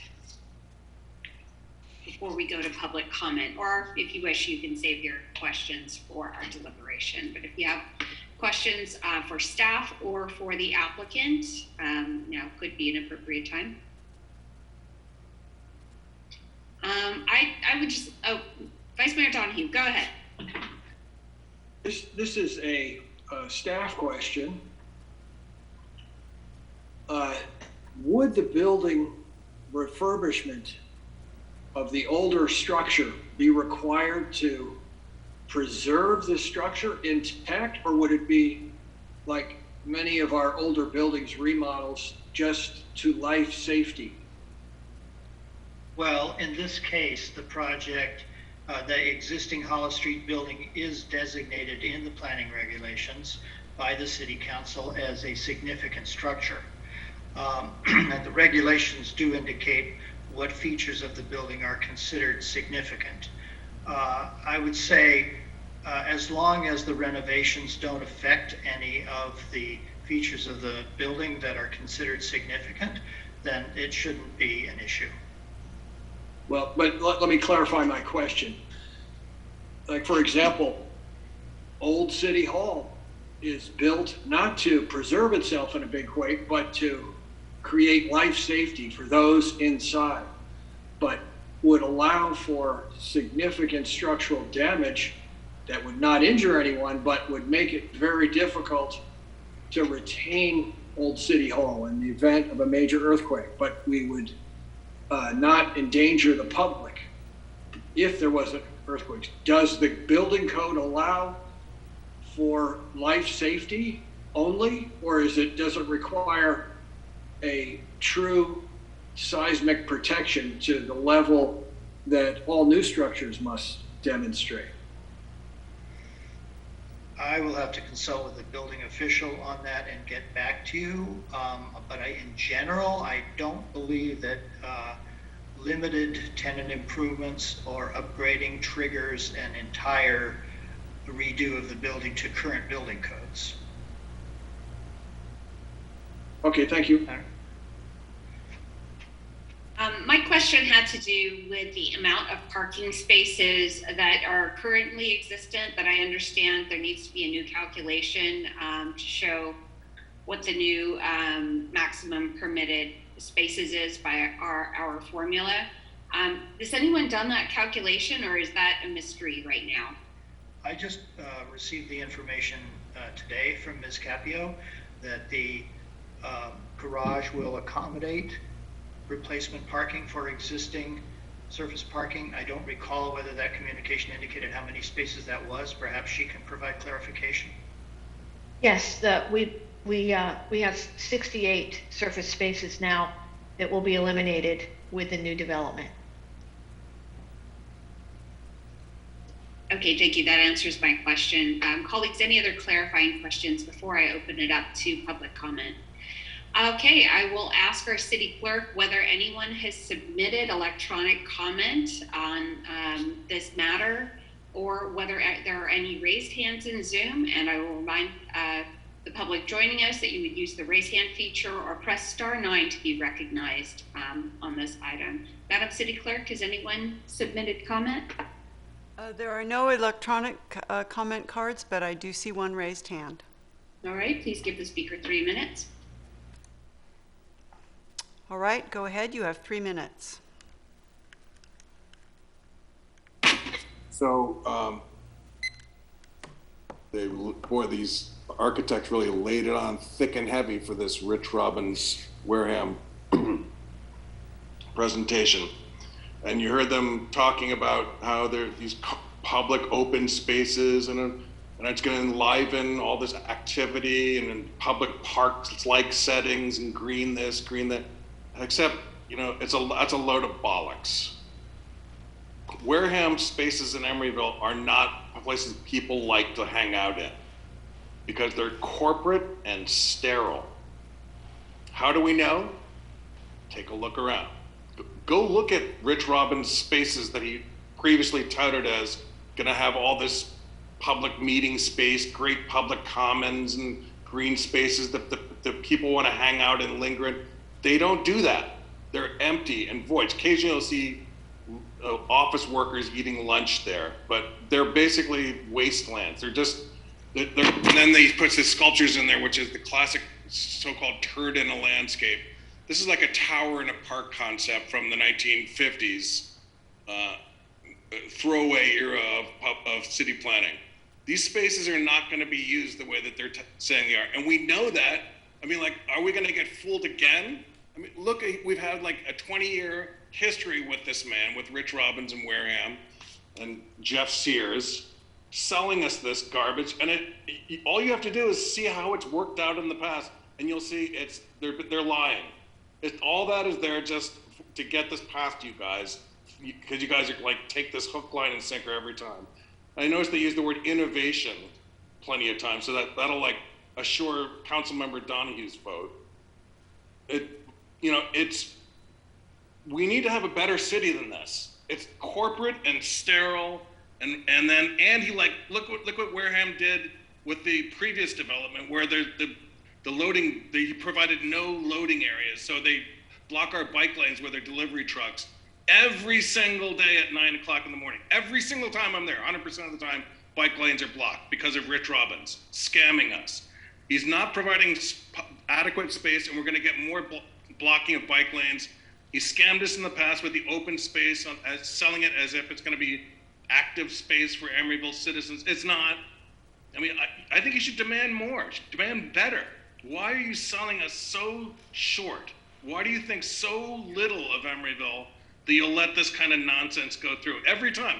Is it you don't believe it? You think it's a load of bollocks, and you're just saying yes anyway for what, revenue? Or can you tell us why you're going to say yes to this? I mean, really, why?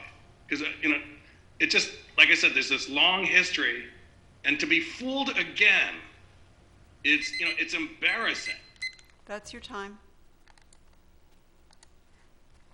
All right, colleagues, it is back to us for deliberation, and we have a set of questions to consider. Colleagues, would you like to see these on the screen, or do you all have page 11 of our staff report to refer to for the questions that are under consideration? Does anyone have a preference? Because I'm happy to read them aloud as we go through them. So number one is parking. So I'll read this paragraph to you. Planning regulations prescribe a parking maximum of 10% more than the estimated parking demand. This calculates to 319 spaces. The project proposes 496 spaces and will therefore require a conditional use permit, where the following findings need to be made: that the project demonstrates that additional parking is necessary to meet the anticipated demand, and that additional parking will not result in an over-dependence on automobiles. And so the question is, what type of information does the applicant need to provide to council to make these findings? And then in the clarifying question that I had asked to our planning director, I asked how much surface parking was going to be replaced with the new parking structure. The number was 68. So 495 minus 68, that gave me 300, excuse me. They gave me a delta of that was 427, and then minus the 319 spaces that we calculated, the delta I see is 108 spaces. So that's what we're talking about. That's just what I wanted to understand for myself before we proceeded with this conversation.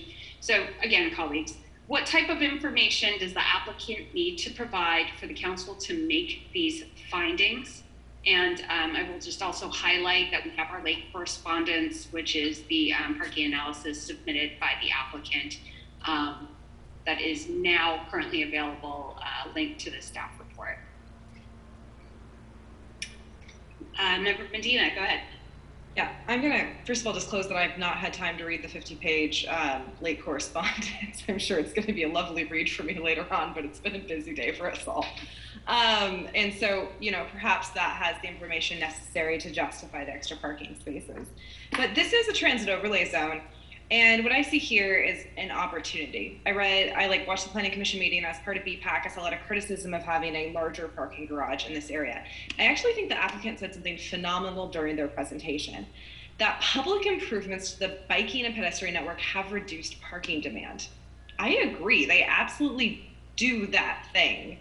And I think what we could see here as an opportunity is a way to add those public improvements necessary to reduce parking demand as a trade-off for this parking garage. And so I've kind of got a more comprehensive view of this project, and I don't know if you want to take it line by line, but it kind of encapsulates a lot of these points at once. Are you fine with hearing Councilmember Medina's overall proposal idea for the project? I'm going to tag in Councilmember Batters real fast here. What's that? I'm going to tag in Councilmember Batters fast. We're gonna tag. All right. We're gonna tag team, but okay, just let's do our thing, and then Yeah, just hear us out, and then you can do what you want. Go ahead. As a shocker to everyone, we do talks about transportation-related items whenever possible. So yeah, I think there's a great opportunity with this parking garage, and I totally get the shell shock of members of our community of why would we add a greater parking garage space? Then I look at we've got this protected bike lane coming down Horton Street. We've got things to connect it to, and we have this opportunity where we could have a project that instead of these cross section of streets with a parking lane, which we know will just have double parking and loading and Amazon packages, and then 2 travel lanes, another parking lane. We could put protected bike lanes around this project and really have a phenomenal fine-grained connective bike network through this area. And that would further reduce parking demand. And I view that as an adequate trade-off, because the only thing that actually matters for increasing mode share of transportation is providing good infrastructure. That's all I care about. You could have another 5 stories of a parking garage, and it doesn't really matter to the person on the street unless they have a good alternative way to get around.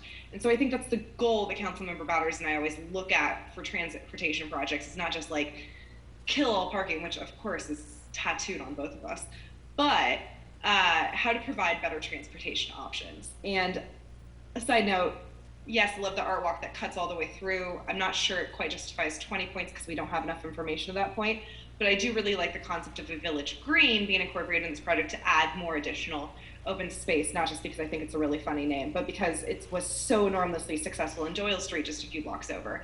And so I'd love to tag in Councilmember Batters because I can't say cardinal directions out loud correctly. So the details of the suggestion we have is this. I think that this is an interesting project. I don't have get rid of parking spaces tattooing me. Mine is death to the Shero. And I would just say that the thing that I think we're looking at here as a trade-off, so Mayor Martinez noted there was a delta of about just over 100 parking spaces after you accommodated the on-site parking and the parking that would be allowed under the overlay. And there's somewhere between 50 and 70 on-street spaces that go along the north side of 62nd Street between Hollis and Overland, and then go along the west frontage, the east side of the street, but the west frontage of this parcel between 62nd and 63rd on Overland. And if those were removed, those parking lanes were removed so that there was, because let's just be honest, there's 2 big things here that Member Medina has already talked about, and a member of the public actually mentioned something we would actually agree with this person on. One is that we're so close to a train station, and we have the Emeryville and the AC Transit buses servicing this parcel with a bus stop literally on this block, and the train being right there, that the addition of the garage, they're basically building a multimodal campus, and I think that that's a good thing. It's got all kinds of choices for people, but what it hasn't done well is accommodated last mile travel by active transportation users. And as was noted by the public and as seen by Member Medina and I and others on a regular basis, the users of these beautiful lab buildings don't follow the rules of the public right of way, and even working in partnership with the building owner, who I believe sincerely wants to make safer streets for our neighborhoods, it doesn't accomplish that. So what we need to do is we need to build these buildings, the infrastructure that Allie just mentioned, in a way that actually delivers on that modality protection. And so all the parking should come off the north side of 62nd and be a separated protected bike lane. All the parking should come off the east side of Overland for the block. so that there's a protected bike lane. And then on the north side of the building, between the Village Green, or between the Art Walk connection and Overland, there should be a protected bike lane. And then what we were thinking about was that when you look at the bigger picture for the city, this isn't like about one block, right? But if you go down 62nd Street with this lane, you're connecting to the Doyle Hollis Park, and actually will connect over to the Doyle Street Greenway, which has its own closed areas. And we're doing work in the future with Biomed that we've already planned that will have diverters down on the south part of Horton Street, right? And so what we need to do is we need to make Hollis the corridor for vehicles, and we need to take our parallel routes of Overland, Horton, and Doyle and put basically traffic mitigation programs into them that allow cars to come off of that, to move cars off of those and allow those to be safer. So the Village Green idea that Ally introduced when she was mayor, I think that actually what we should do is the block between 63rd and 64th Street on Overland, there are no driveways on it. We should close that block completely to cars, because then you have circulation around this property and you have circulation around the block above, and FedEx has access to its parcel on both sides, but there's no driveways on Overland. And we could actually require instead that there be retractable bollards put in at both ends of that block for emergency vehicles, but instead it becomes a outdoor open space for the facilitation and movement of bikes and peds. And our vision to it is that you go a block up, and the city could continue bike lanes on the train track side of the street on its own time, get to 65th, and then you're going to go across 65th on our bike lanes to our future bridge to the Ashby overcrossing. So we're looking at how do we connect the Bay Trail to our bike network to our park system so that people can come and use parks in Emeryville safely.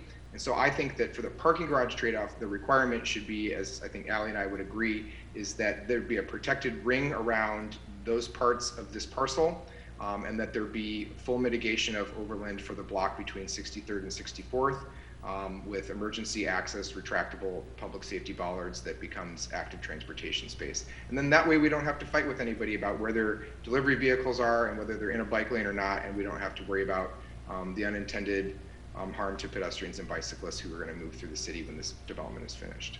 So I think, Ally, did I miss anything on our map? No, I think that just about nails it. So if the other two members of this committee are interested, we have been really trying to build a granular system that meets the bigger goal of connecting people to the great community resources we have, parks and civic centers in the town. And when we do projects like this, and I would just note for the public commenter, I don't believe any person on this council has previously approved a Wareham project. Those were approved many, many years ago. And so this is an opportunity for us to work with a developer who does really innovative work in the lab design space, but to say we want to make the public right-of-way around your building accessible to other modes of transportation too.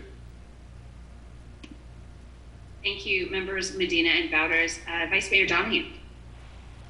I like it. What you've just proposed, Ally and John. I think overall, with that addition, this project is a good project. There's some shortcomings that the east-west section of the art walk looks like it's not going to be as illustrated as being in full sun pretty much ever. But you could put some reflectors on the new parking garage, angled just right. You know, maybe they're slightly obscured, brushed metal that would reflect enough light down that it would feel open and engaging as a space instead of just dark almost all the time relatively. You know, something like that could make a big difference for that space being inviting. Those are my comments. Well, just over in general, I like the preservation of the older building and the new buildings together. I think that really is a good thing. So this, you know, just the general idea, I think, is good. Thank you, Vice Mayor. I am going to thank members Medina and member Bowders for crafting a compromise that I think is really masterful, that improves the plan that was presented to us.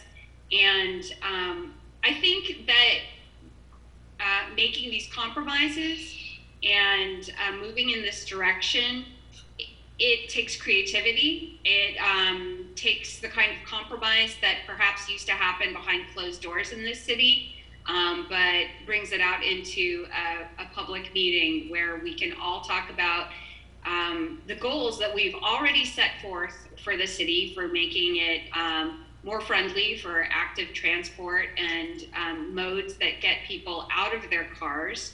And I say that as a driver, that as much as we can all get out of our cars and as much as we can support our workers, our commuters, and our community members who want to walk, bike, or get around however they wish without cars, we should be supporting them. So I'm really appreciative of this plan that they are proposing. I apologize, I'm just gonna ask you to repeat if you had any changes to the proposal regarding the art walk. If you did, I didn't catch it, but I support everything else that I heard. I like the art walk being a connective thing. I don't have too many details because we haven't gotten like metrics on it yet.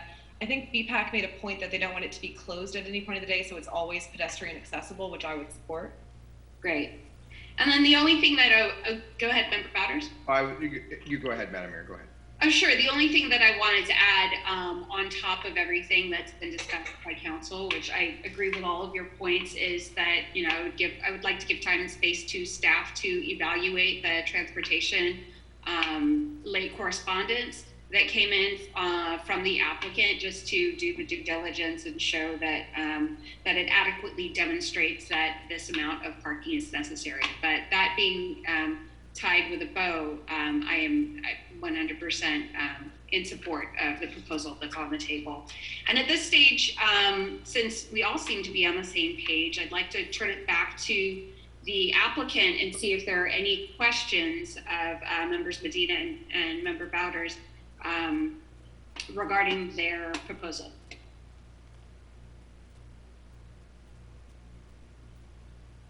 Claudia, Jeff, Rich, anyone? Yeah, no, I didn't see anything on. I think I'd love to see Member Bowders and Medina give us a design. I mean, they're so good at designing right now. I want to see it in person. But I would say this, lighthearted being aside, the possibility does exist. I'm, as you know, very concerned about emergency preparedness, and I'm not sure up and down bollards are the best answer.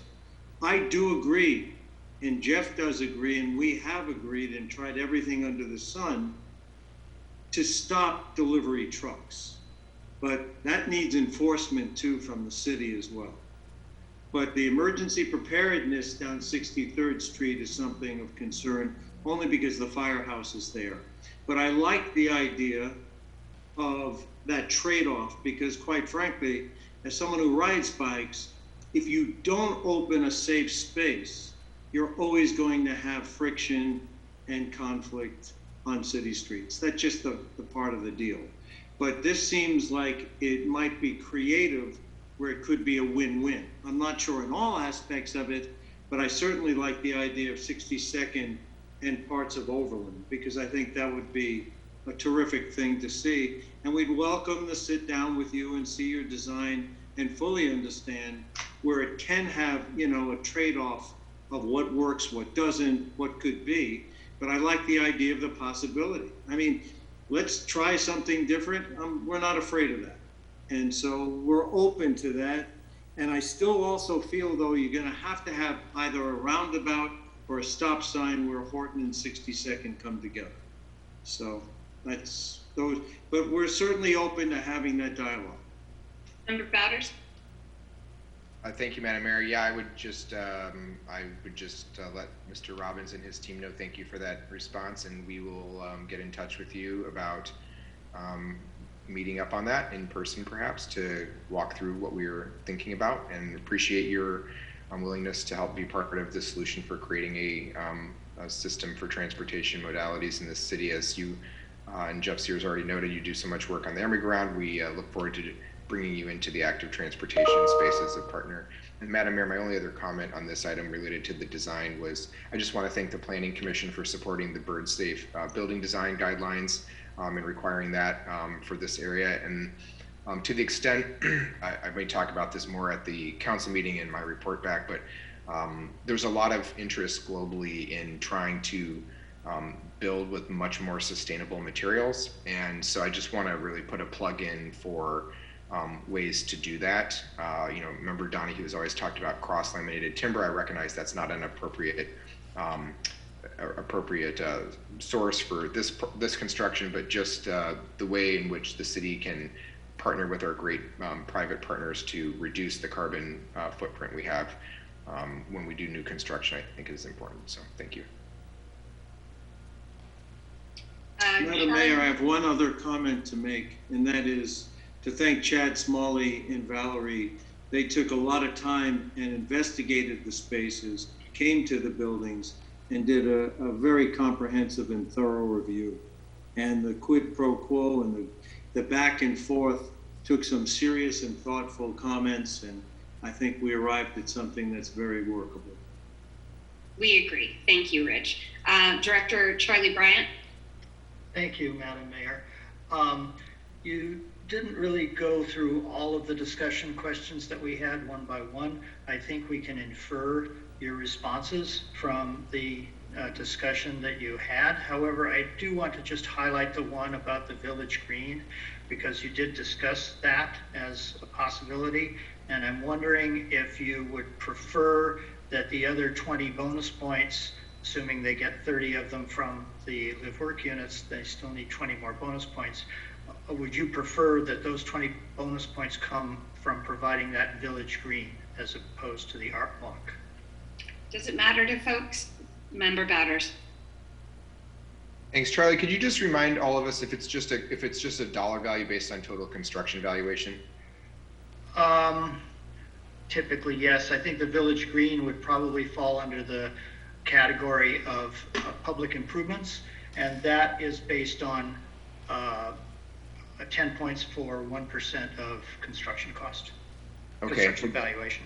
Yeah. Okay, and so based on what we saw earlier today, with 30 points, and I'm just thinking here, $164 million project. So we're looking at every 1% is like,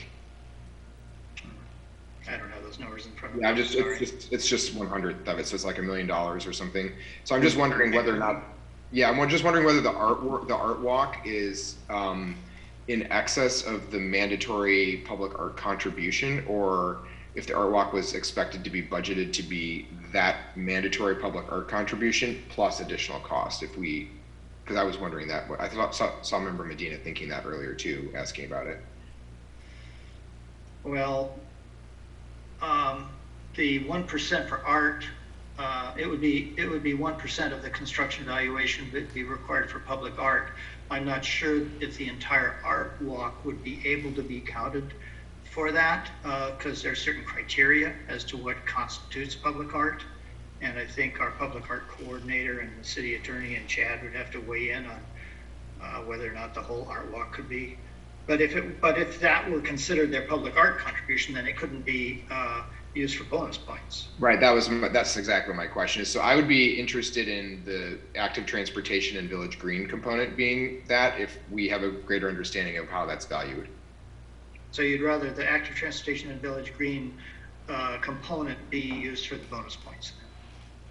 That's what you're saying? I think we all need the information about what counts towards the bonus points for the art walk, and that's just not clear to us at this point. Is that right, John?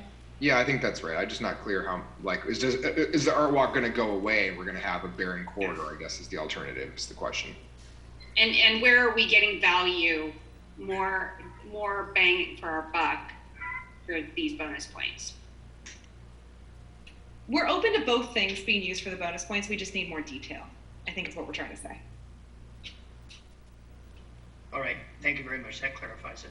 Thank you, Charlie. Are there any other questions from staff in order to proceed down this path?